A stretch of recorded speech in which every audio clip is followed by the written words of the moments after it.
To dneska keľo sme maliny nazbierali. Tam malo, bo to te piće sikorki požreli šitsko.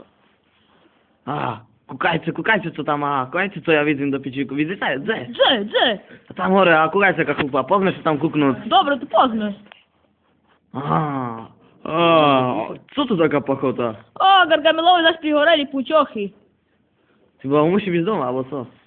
Da ti bude na blisku. Dawaj me pozor sebe, bo do pići pride, Mam was! Wy kurwy małe, modre ciboła. A teraz was zażerem do pici. A dam mojemu kocurowi cieczku zdam, wiesz, nie, tesik.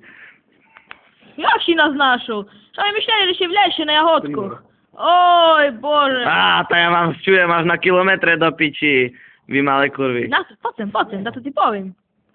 Co mi powiesz, co? O, masz, kurwa! Do pici, to ty mnie przyjebał po nosie. Do pici. To teraz już chcę w pici na czysto.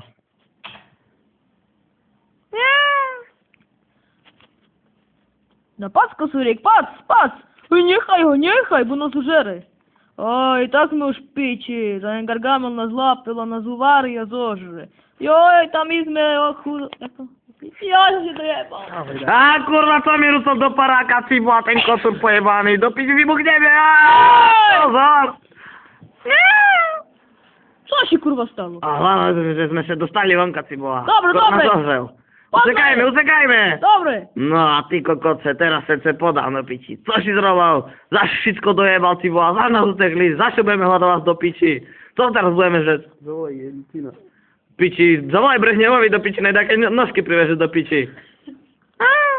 A teraz pamätaj, cibła, jak ty ich nie znajdziesz do piči, zavolám Brežneva a zožereme zo stola.